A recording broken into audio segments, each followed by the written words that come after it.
What's going on, guys? Welcome back to VEVE Investments. On today's episode, got a little bit of a controversial topic for the community here. We're going to be discussing the importance of mint sizes versus the actual price of drops themselves. Now, if you guys don't follow me on Twitter, this past week, I did actually drop the Medium article for Showroom Showdown. Officially starts on October 16th. So if you guys want to participate in that, make sure to follow me on VEVE Investments on Instagram, linked in the description. All right, guys, so what to expect in this video. We're going to be covering several different topics here. So the first one is going to be the issue being raised by the community as of lately. Second, we're going to talk about the overall sentiment in the community during season 1, right after VEVE launched to the public. Next point, we're going to talk about burning unsold collectibles. So this is something that has been confirmed by the team, and it is something that's already going to be done for the Mickey Fantasia drop. Fourth point, demand versus circulating supply. So I want to evaluate certain collectibles on the platform, looking at how many are available in the secondary market for sale versus the total amount that was minted to begin with. Next, we're going to compare the mint sizes of collectibles to VEVE's all-time high active user base back in the December-January time period. Next, we're going to talk about why mint sizes don't matter as much as pricing. Sticking with the focus of why, we're going to talk about why pricing is more important of the two. And then we're going to round the video off with a little conclusion summarizing all of these points. So if you guys enjoy the content, make sure to like and subscribe. And let's get on with the first point. All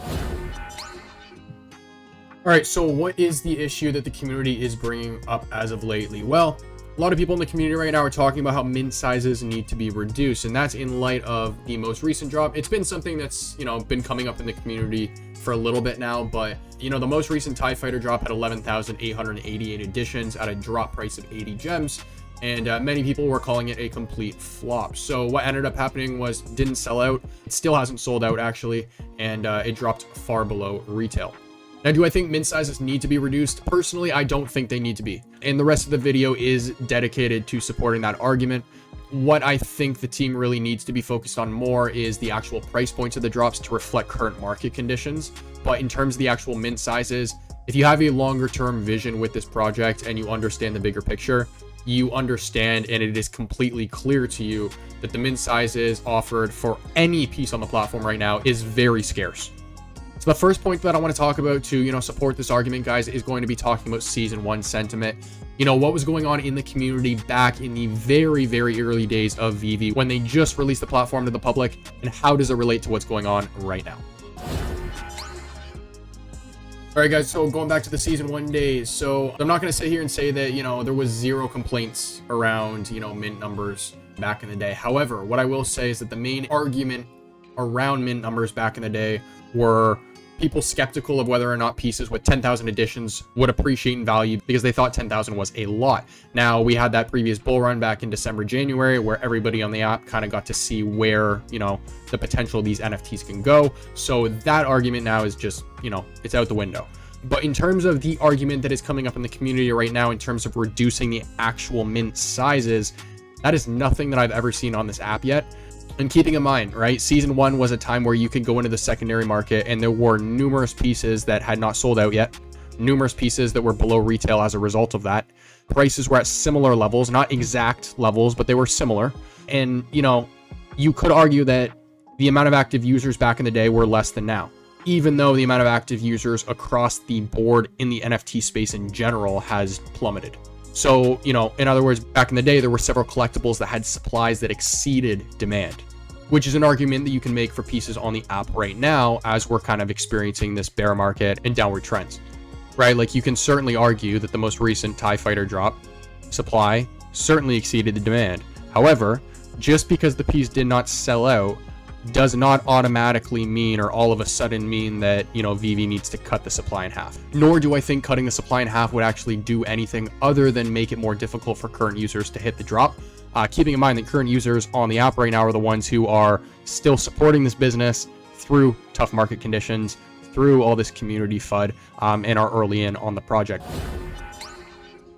Now, moving on to the next point here, I want to talk about burning unsold collectibles. So this is something that was confirmed by David at DCon in London, and this is something that they are actually doing for the Mickey Mouse Fantasia or Sorceress Apprentice drop. any of the promo codes that were not redeemed for this drop from people who got the Aladdin lamp for the golden moments, they're going to be burning those pieces. Now, the reason I bring this up, guys, is because I think this in and of itself is somewhat, not completely, but somewhat of a solution to the issue that the community is bringing up. So going back to the TIE Fighter, 11,888 editions. There's X amount of people that are willing to purchase that on the drop for 80 gems. Then there's X amount of people who aren't willing to purchase that for 80 gems on the drop.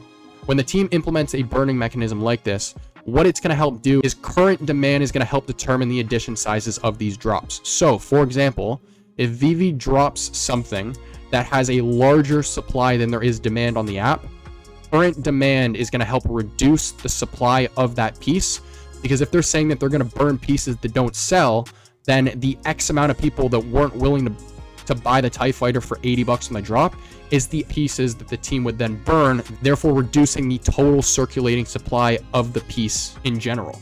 Now, with that being said, I do want to preface this by saying, although they are going to be burning, a certain percentage of the Mickey Fantasias, in no way, shape, or form do I think that that is going to pump the price of this collectible in the secondary market. And that's a point I highlight later on in this video, so make sure to keep watching.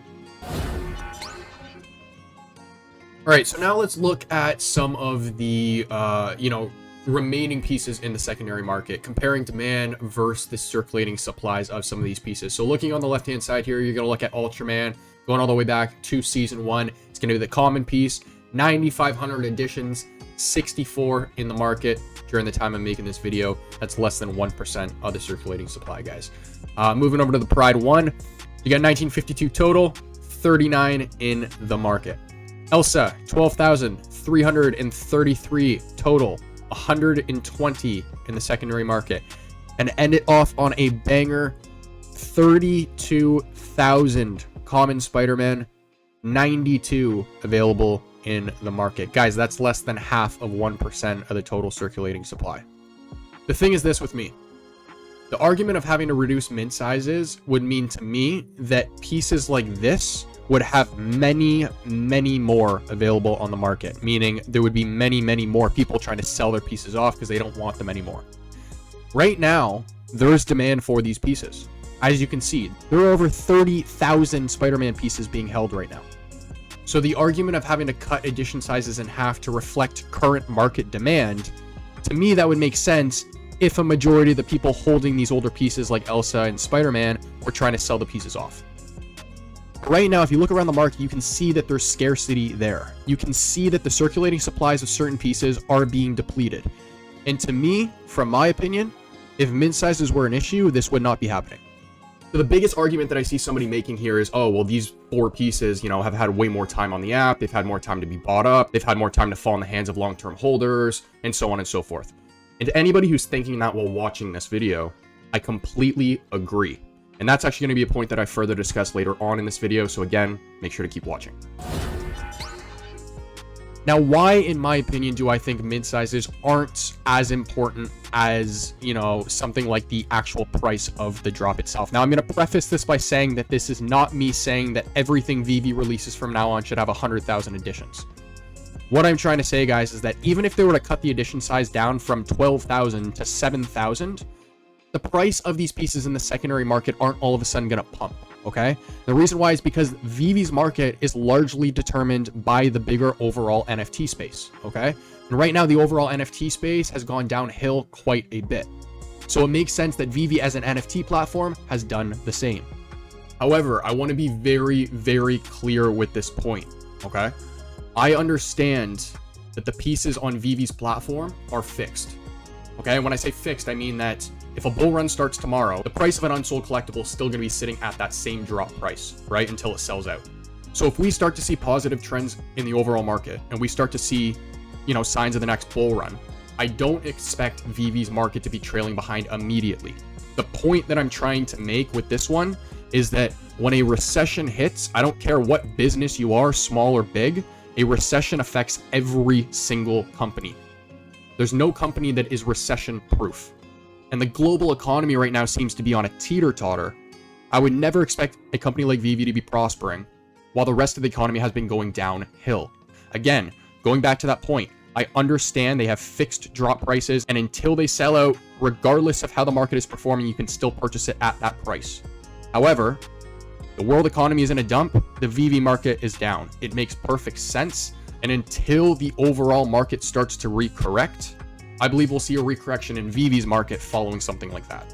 Now, speaking of these prices not pumping in the secondary market, just because you cut the edition size in half, I don't think they're going to pump in the secondary market, simply because you still have people who are gambling for rarities and edition numbers who don't end up getting what they want. So what they end up doing is they end up selling the piece off below retail. Even though they're selling it for below what they just purchased the piece for, they're still getting some of their money back so they can continue flipping. That's still going to happen whether you cut the edition size in half or whether you keep the edition size the same. And I completely understand that this is a supply and demand thing. But the problem is here is I feel like most people, when you think of just reducing the supply, you automatically think that the demand will increase. And that just isn't the case. Again, going back to the first point, VEVE's market is largely going to be determined by the overall NFT space. So if the overall NFT space is in the middle of a bear market, the last thing that I would expect is for prices on VEVE to be pumping, even if you were to cut supplies in half. A perfect example of this is actually going to be the Rewind Collective Series 1 Part 2. They dropped the 8 cards, Frida Kahlo, Harriet Tubman, Queen Elizabeth, those types of cards. Each and every one of those cards in that entire series has sub 1,000 edition sizes. Every single one of them has 999 editions, and every single one of them, I think, aside from Frida Kahlo, is below retail. So again, in this case, extremely limited supply, not enough demand to drive it above retail. That is not VEVE's fault. It's simply the overall market. Now, let's say hypothetically, VEVE does decide to do this. Now, the only change that I actually see this making, and it is a short-term thing, is it would make the likelihood of you getting a drop more difficult for current users on the app. Now, keep in mind, like I said before, the current users on the app are the ones sticking it through this rough time. So should we really make it more difficult for those people, who should be able to reap the benefits and rewards right now? But another thing that I think is really important to note is, going back to Season 1 and Season 2, you had pieces, in fact, Batgirl is actually a perfect example of this. I purchased Batgirl at 35 gems. Below retail, right? Because she took several months, including Catwoman in the same series, to sell out. I purchased her for 35 gems. In fact, this was actually several weeks before the bull run back in December or January. VEVE all of a sudden had an influx of users. That influx of users bought up Batgirl. She sold out, and then the price of her in the secondary market 10x'd. The point that I'm trying to make is that we need to wait for time to elapse for newer pieces as well. From my standpoint, it's completely expected for a piece like the TIE Fighter with 11,888 editions at $80 a piece to not sell out during times like this in the NFT space. It makes complete and utter sense. In fact, if it sold out, I would probably be more surprised. But what won't surprise me is when a certain amount of time has elapsed for that piece, where maybe we're going into the next bull run, VEVE has another influx of users. Those users come in, buy up the TIE Fighter sells out. Then all of a sudden, the price of the TIE Fighter in the secondary market is above retail. It's history repeating itself. But all in all, the point is this, is that pieces back in Season 1 and Season 2 have experienced and performed the exact same way that current pieces like the TIE Fighter on the app are doing right now. The main difference, I think, being is that, back in the day, people didn't really fully know where these pieces would go. Then all of a sudden we had the little spark in the fire back in December, January last bull run. And now that prices have gone all the way back down to square one, it's completely understandable for people to be focusing on the issues. But sometimes as collectors and especially as investors in new projects like this that are paving the way, we got to remind ourselves that patience is power. Now, I started the video off talking about the TIE Fighter drop. The nearly 12,000 editions at 80 gems a piece that didn't sell out, dropped far below retail. Well, I want to compare that to a, not older drop. It is still fairly recent, and it falls under the same brand. That's going to be the Darth Vader drop. So Darth Vader dropped with a total of 27,931 editions. Dropped at the exact same price of 80 gems, but the difference here between Darth Vader and the TIE Fighter is Darth Vader sold out immediately.